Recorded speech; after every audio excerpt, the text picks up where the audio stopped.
we are looking at the other flip side of the progressive era, which is called the Gilded Age.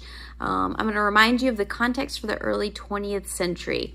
We have the end of the Civil War, and the Civil War is not just this battle over slavery, but I want you to think about it as this suffering and battling. Like, it is this major divisive national issue, like that for years. Imagine brothers fighting against brothers, families fighting against families, siblings fighting against siblings. And so it's a moment, the end of the Civil War is a moment for national unification, okay? But it's not peaceful and it's not cohesive and it's definitely not easy.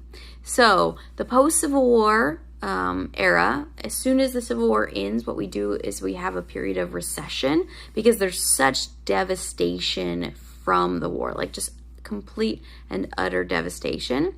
There's also a period of high unemployment, and this is in part because A, a lot of people have died, and B, there are 4 million freed African Americans that are now on the labor market, that are now no longer considered slaves. They're considered workers.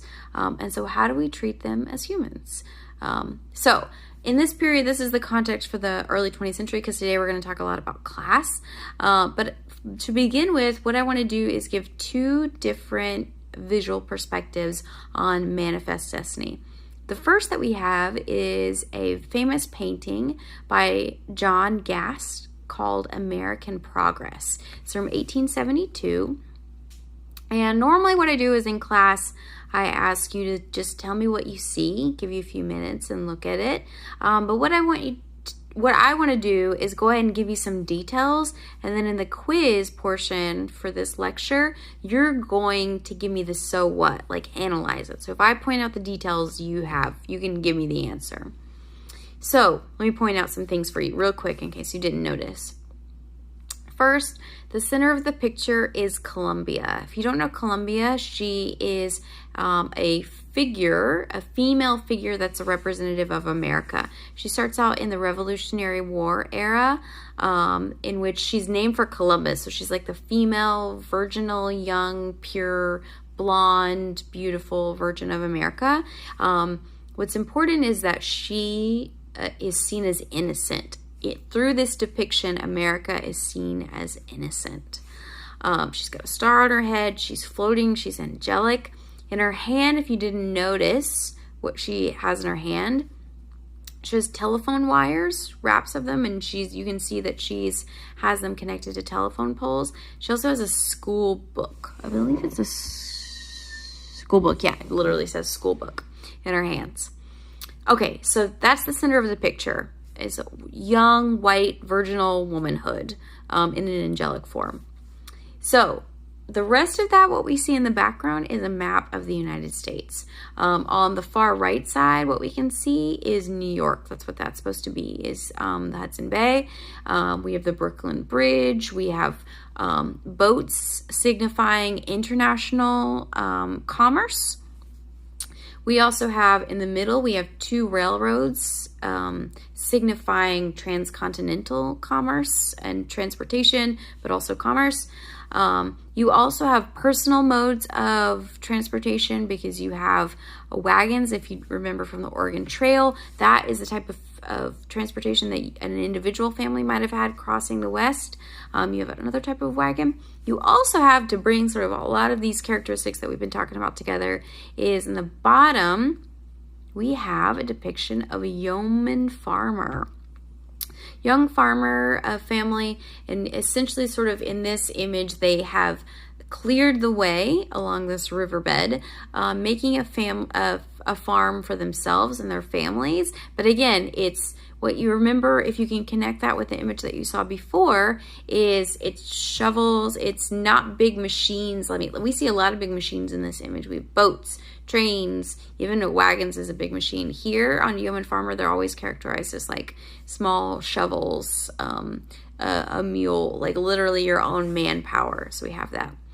Other things that you might notice are far to the left side, we can see Native Americans. And what you'll notice is that they're in the darker portion of the image rather than the lighter portion, which is considered like on the right side of technology, industrialism, transportation. Those are all on the light side, enlightenment.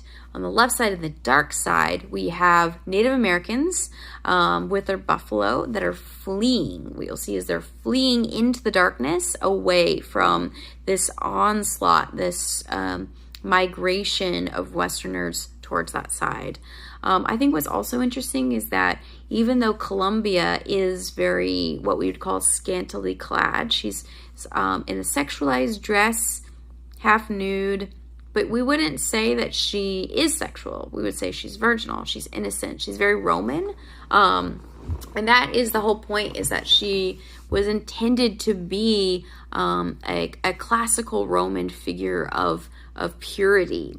What's interesting is I say that because when you see the Native Americans in this image that are darkly lit, there are women that are also scantily clad. However, those are not represented in a classical Roman way. They're meant to convey that they are uncivilized, and that they are not fully especially in terms of how large they are with the Western men that are on the yeoman farm. It's meant to sort of compare and contrast them, as one is similar and one is civilized and one is not. So those are some details that I want to point out with you.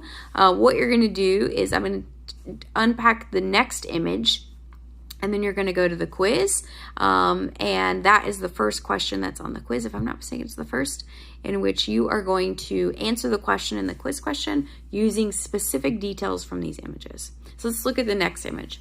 The next is not a painting, it's a political cartoon. And again, political cartoons are very, very, very, very important in this time period. And what you see here is a classroom. Now, political cartoons, in case you're not familiar, is a way in which you draw a cartoon, but it's satirical, sarcastic. What it's meant is that it's total metaphor. Political cartoons are meant as metaphors to represent larger issues and discussions and culture at the time period. And so in this characteristic, while we had an image of America as Columbia, the young female virginal character of America, here we have Uncle Sam.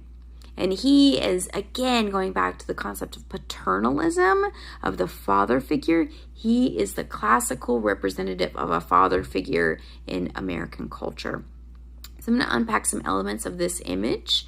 Again, it's a classroom, and Uncle Sam is the teacher, meaning that he's the authority figure. He is in control. Some other things that you're going to see here are, we have our students. In the back rows, what you'll see is we have some states like New Mexico, Nebraska, California. What's intended by those pupils in the back with their books up is that those are states. Those are all states in the West. And so what's meant to convey there is that because the West is new to America in this time period, like really new, like California is freaking new. And so, but what you'll see there is that they're nicely combed, well-dressed, they are subordinate. And so the artist is conveying that those states have been following the orders of America. In contrast, you'll see in the front row a group of new students, new players in this field. Cuba, Puerto Rico, Hawaii, and the Philippines. And there's a very different contrast that we see between them and the others. So while most of the others in the back, except for Alaska, are lighter skinned, these pupils in the front are darker skinned. They follow a lot of the racist stereotypical treatments that you'll see in political cartoons at the time, of ape-like figures, roundish faces, larger, thicker lips, frizzier hair, larger, frizzier hair. We have no shoes on them. We have socks, or we have no socks at all. And what's interesting is that they're all frowning. So I think that's important as well, that they're not happy with the situation. Okay. In the back, what you'll see on the back wall, that black painting, or that black board, Essentially what you have there is a phrase, and you can look at it more. But essentially what it's saying on that wall is that, actually, let me just read it. I'll just read it to you. The consent of the governed is a good thing, but very rare in fact. England has governed her colonies whether they consented or not. By not waiting for their consent, she has greatly advanced the world's civilization. By not waiting for their consent. The U.S. must govern its new territories with or without their consent until they can govern themselves. So again, clearly what's indicated is that the U.S. has new territories, and they're focusing on whether or not those people consent to be governed, whether or not that's even a relevant issue. Do we even care if they consent to be governed? And what does that look like? What does, according to this political cartoon is representing what America thinks about its new territories and how America would like to be perceived in this world. So you should give me some insight into that. On the back wall, let me show you pay attention to things on the back wall. What we can see is the stereotypical Chinese citizen that's not even in the school, so not even allowed to be in the classroom, is this Chinese student in the doorway. To the left of the Chinese student is a Native American who is portrayed as not smart, not intellectually achieved, because it's reading the book upside down. That's how you can tell what that stereotype is. Finally, we have in the far back left, we can see African Americans. That's not even a student at all, but is actually characterized as a worker, as a cleaner in this room. So that being said, what I want you to do is the first step in the quiz, which you can do later. You can return to this clip. I would actually suggest doing it later. Is you're going to go and you're going to compare and contrast a manifest destiny in these two images. And why I say doing it later is really helpful is because I'm about to talk about manifest destiny. And so it might make a little more sense as to manifest destiny is this concept in which America is thinking about itself and its place in the world. And these two images, very different images, a painting and a political cartoon, give us some insight into that. So let's talk a little bit more about this. Okay, my good people, manifest destiny. What do we got? So manifest destiny, if you haven't heard of that phrase, I recommend Googling it and finding the Wikipedia page on it. It's one of those important terms, like when I say in these lectures, like, you should look that up. It's a really important term in U.S. history, and especially in this time period. And I'm going to talk a little bit about it, but you should look it up. So manifest destiny is a widely held belief in the United States, in this time period especially, that its settlers were destined to expand across North America and beyond. Hopefully you've gotten some hint of this, indication of this in James Lowen, Lies My Teacher Told Me, because we can see this as a sentiment that's like, in this time period, absolutely they believed in and advocated in, and you would have found it in newspapers at the time, but also that sentiment has impacted how we tell American history since then, which is important.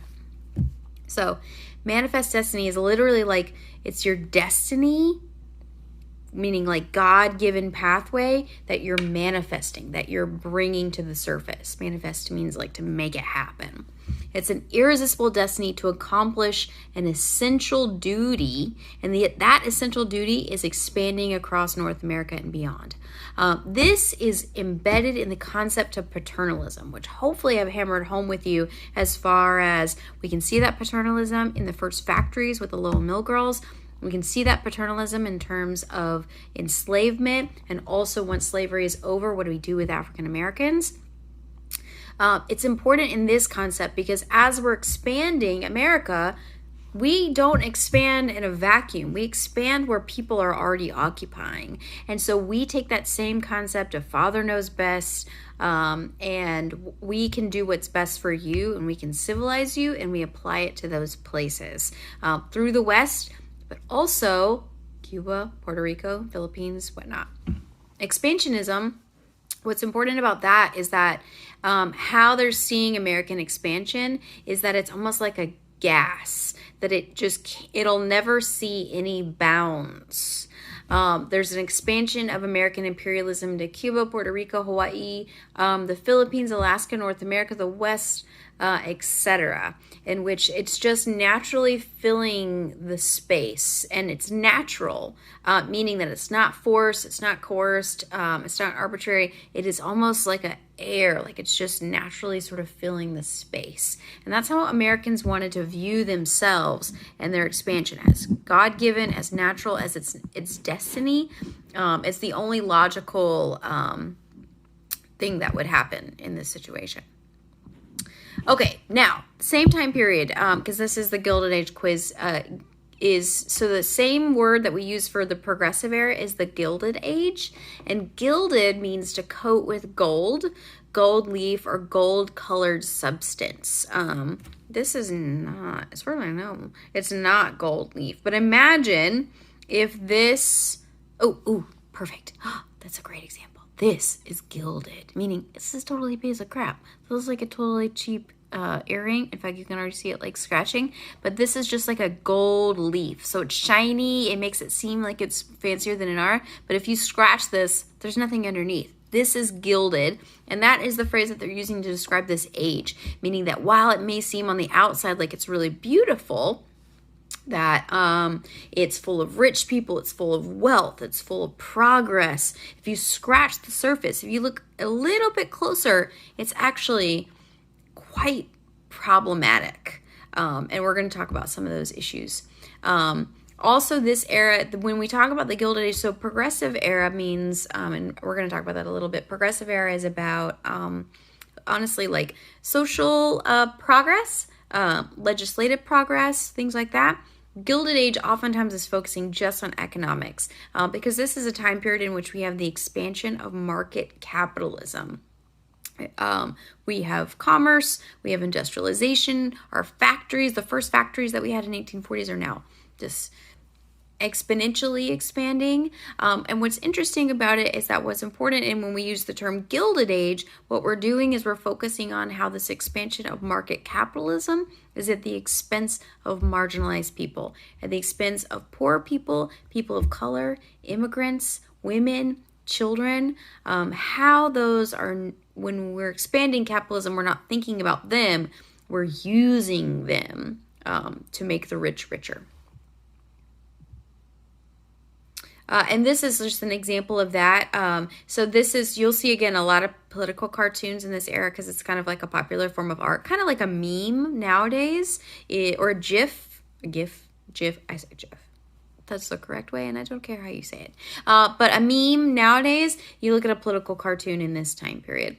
So this one, for example, is the condition of the laboring man at Pullman. Pullman is a company that makes railroad cars. And what's important is that in this time period, monopolies are happening, in which if you own one thing, you want to own all components of that thing, so that way you can control the market. So Pullman, he's a company producing railroad cars. What do you want to do? You want to own the railroads. You want to own the place where you sell the goods at from the railroad cars. You want to own all the components of it, because then you can monopolize that market, you can control it, and you can make a profit off of it. The whole point as well of Pullman is that, because Pullman is based in Chicago at this time period, I've actually been to that neighborhood because it's still around, although no one's really living in it. What's interesting is that Pullman, think of Lowell Millen, which is a factory town. Those factory towns still exist, and Pullman creates this factory town outside of Chicago in which they recruit people to work for them. The same way as Lowell Mill happens, the same thing at Pullman, even though it's like 60 years later, in which they recruit workers there. Then they start charging them high rent and low wages for the work, despite the fact that they're in the middle of nowhere and can't really offer, there's no competitive work that they can pursue. And so even when workers are striking, what they do is that they bring in troops, or they bring in guns, or bring in strike breakers, to force them out, or to hurt them so that they won't strike anymore. They call this wage slavery, the idea that many working class people were slaves to their wages. Like, they were slaves to the hourly wage, the daily wage. And slavery, what I think is interesting is that you can see this in a couple of places in this time period, many places in this time period, in which largely whites are internalizing that concept of the slave owner, the slave, and applying it to the context of capitalism, about how we don't like the way workers are treated in this time period. Okay, so what's important is that in this time period, just like we have Progressive Era and Gilded Age, we also have two terms to describe the same thing. We have Captain of Industry and we have Robber Baron. So these are opposing viewpoints. Captain of Industry is the word that we use when we want to describe a positive viewpoint of a really rich entrepreneur. A really rich entrepreneur, for example, in this time period, again, it's two words to describe the same thing. So a captain of industry might be Henry Ford if you like him. A robber baron might be Henry Ford if you don't like him. So it really doesn't matter who we're talking about. But let's say captain of industry, if we're talking about Henry Ford, creates jobs, increased production for the nation, provides cheap products to the people, gives money back to the community, helps build the nation. Okay? Robber baron is a negative viewpoint of a really rich person that owns a corporation. If you are a critic of really rich people that own corporations, these are some of your critiques: that you exploit workers, that you are corrupting the government, that you're greedy, that you're offering bribes for political favors, and you're above the law. And this is honestly this binary between, are we for rich corporation owners and against them, is really important, because also in this time period, we have no legislation protecting workers. We have almost like nil legislation protecting workers.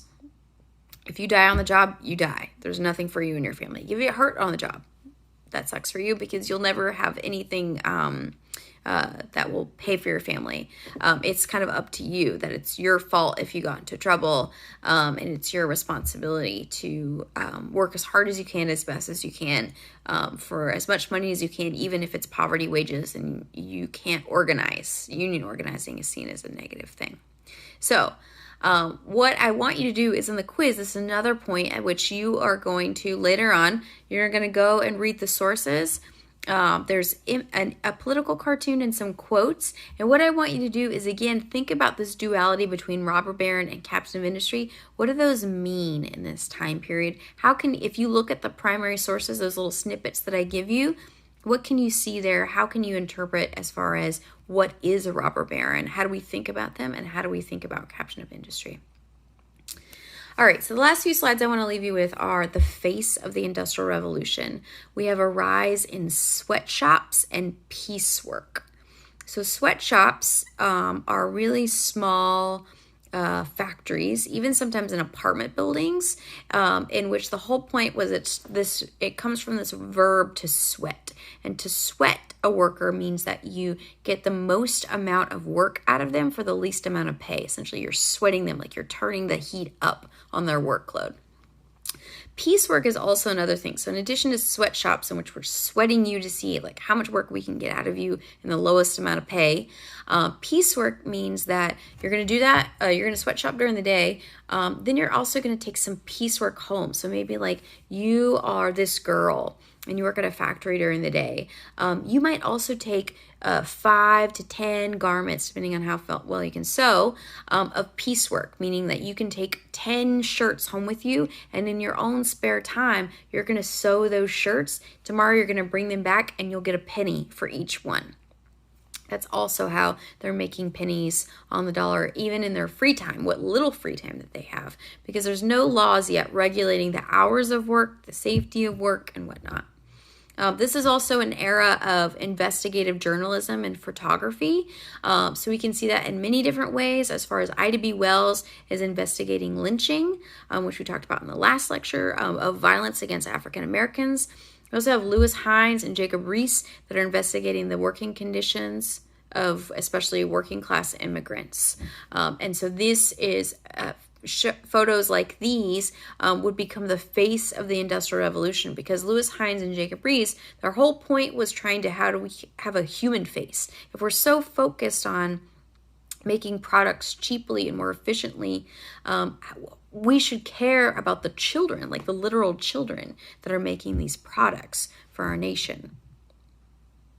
Okay, this is an image of a sweatshop. And so what you'll find, this is by Jacob Riis, and it's a quick photo that was taken in a sweatshop. It's not like these photos were legal, but the thing is that they're very, very common in places like New York City, in which sweatshops are very small and again, stuffed into apartments. And what you'll see here is that it's usually a lot of people crammed into a small space.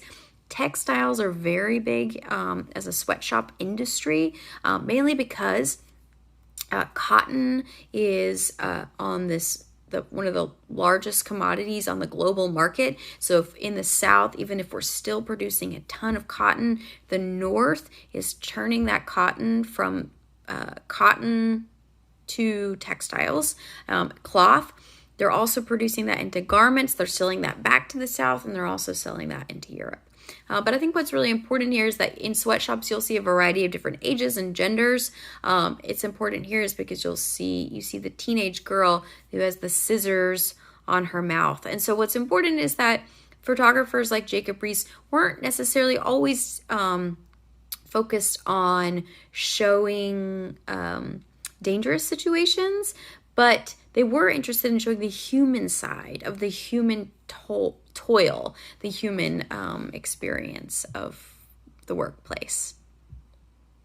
Okay, and a great example of how people were seeing, experiencing, and troubled by the human experience of the workplace. Oops, sorry. There we go. Is the Triangle Shirtwaist Factory fire. It is a huge fire that killed 146 workers, 123 men, 123 women, 23 men. Most were recent Jewish and Italian immigrants aged 14 to 23 women.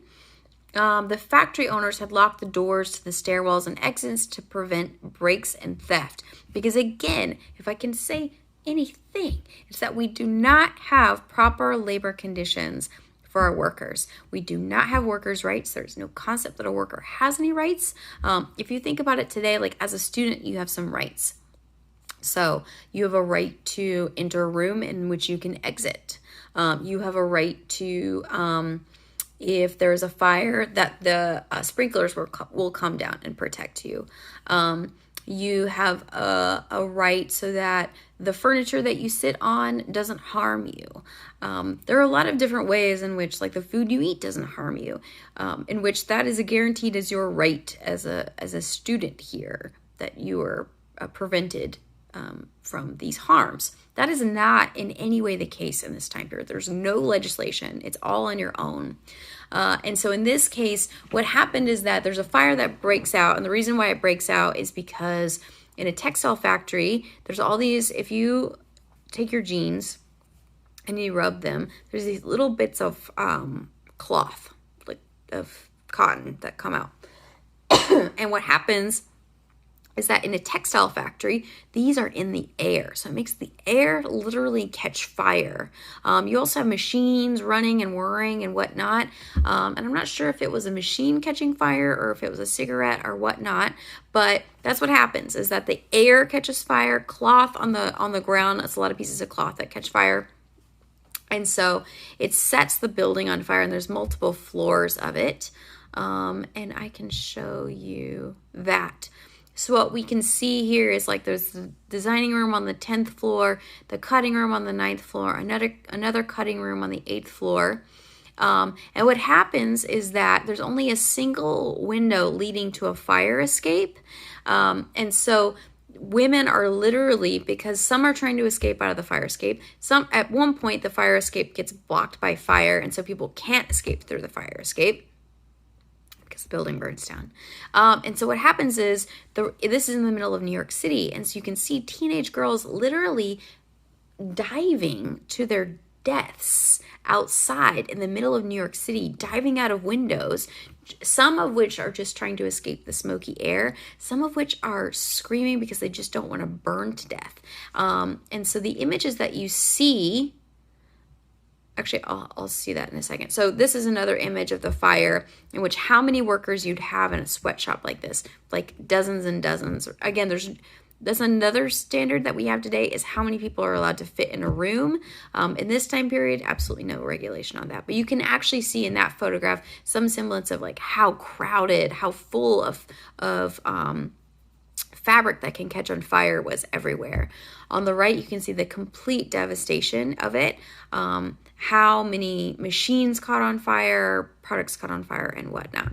So the image that you saw, if you were there and in the newspapers, was of teenage girls, largely, or young women, that had plummeted to their deaths and were dead on the side of the street. There were so many of them, and so many of them were poor working class women, and they couldn't identify them, that they put, you can see in the image there, they had they got a warehouse and put all of their caskets just to get people to come by and see if they can identify them, because they couldn't identify them. Because again, think back to Lowell Mill, these teenage girls, especially teenage girl immigrants, they're an expendable part of the population that we don't care about.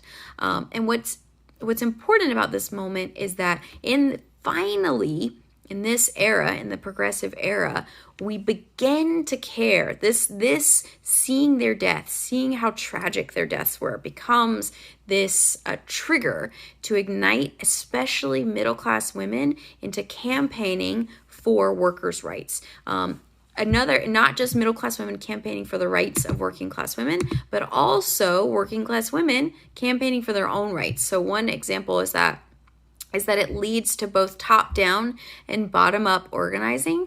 We have legislation to improve factory safety standards and the organization of the International Ladies Garment Workers Union, which is important because young women are organizing for themselves. They're not waiting on this legislation to be given to them. So this is, again, part of the progressive era. It's a period of widespread social activism and political reform across the United States that span from the 1890s to the 1920s. One of the parts of the progressive era is the settlement house movement. And again, thinking back to Henry Ford and his efforts to assist and assimilate poor immigrants, the settlement house movement was led by women, and the point of it was that, imagine going into a neighborhood in which it's mostly single, poor women of color. And of color in this instance, what we see here in the map is that if you Google this image, this is actually a map of Chicago, the south side of Chicago, and each color represents a different income level. And so the poorest you'll see is in the black, and actually that corresponds with the largest amount of African Americans in those neighborhoods. But I believe the blue is like Russian and Italian. We have the green that's Jewish. I can't actually recall the other ethnic stereotypes, but it's highly racially segregated in Chicago, especially because, and again, it's completely legal to block someone from renting your apartment as long as they don't, for a certain race or income level or whatnot. So the settlement house movement is intended in which middle-class women go into these neighborhoods and are trying to help these women, especially women like those that were in the Triangle Shirtwaist Factory fire. And how can we not only assist them of like give them a place to stay so that they don't have to become a prostitute, give them a place in which they can raise their children, give them a place in which raising their children means getting them an education. And for example, this map was created by the settlement house called the Hull House in Chicago, and it was intent to, if we can draw a map to show how poor people are and how diverse this neighborhood is, then we can prove how our nonprofit is going to help these people, how they need our help. The thing is, it's just like with Henry Ford and trying to help immigrants.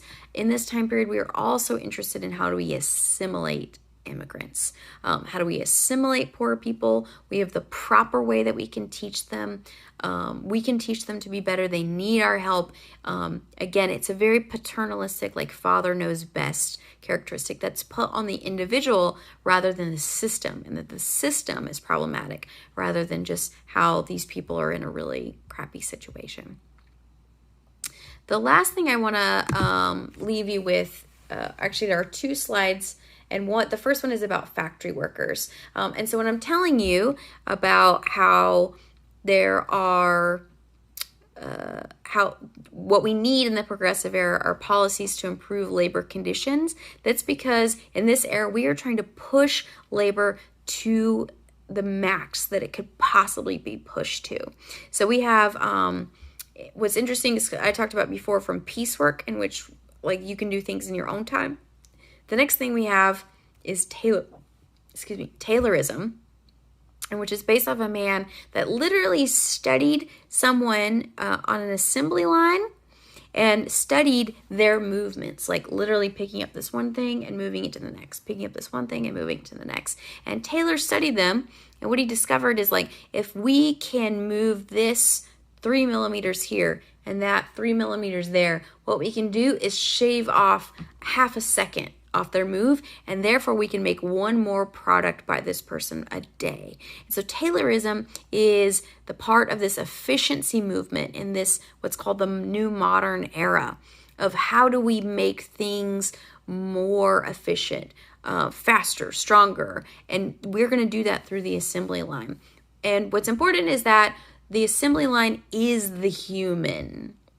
We don't have massive machines like we do now, in which entire machines can run assembly lines. In this time period, we need humans as all parts on the assembly line. However, how we are beginning to see workers in this time period is, instead of the yeoman farmer, instead of being self-sufficient and control of your own domain, what you see is the depictions of the alienated worker. And part of the quiz is that you're going to watch this short clip from Charlie Chaplin's Modern Times, in which it's a comical version of the alienated worker. And so I want you to analyze, if this is a primary source clip, what does this tell us about how workers are feeling about their condition? Are they happy? They're having a great time? I don't think so. So you tell me. Finally, what I want to leave you with is that there are progressive era solutions. So even though a lot of these issues in this time period are very problematic, they're interested in clear-cut solutions. 1984, the famous book called The Jungle by Upton Sinclair is published, and it's a novel on the meatpacking industry. And what's interesting about it is that it's slightly fictionalized and sensationalized, but it captures how the meatpacking industry, which is huge, like, it's weird to think, but like sausages, meat products, that was big business in that time period, especially in Chicago. And so The Jungle was this investigative report as to what life was like in the meatpacking plants. And he wrote about how workers would be like funneling meat through the sausage machines, and their hand would get stuck in there, and their whole body would get pulled into it, and they'd be making sausage out of humans, and no one even cared. No one even stopped the machine. Like, talk about the alienated worker.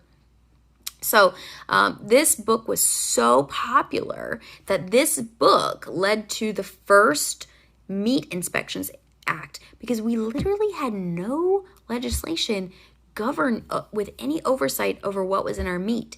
You could put any food product out there, and if anyone bought it, it was totally fine. You could put rotten meat out there. In fact, that was really common, was that if meat was out, sold, but no one bought it, it turns brown because it rots. So what you're going to do is you're going to inject pink dye into it, repackage it up, and sell it as new meat. Totally legal to do.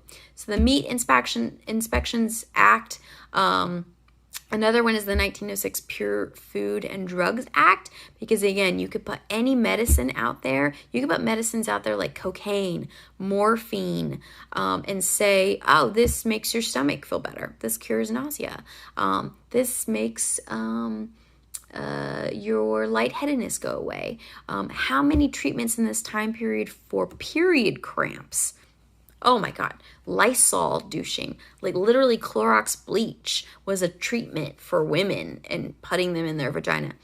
Horrible, horrible things in this time period. And that's because we don't have legislation up until now to say you can't actively harm people. You can't make a product that lies and tries to sell it that way. You can't make a profit off of harming others. This is very important that these are new basic legislations that have impacted our life today.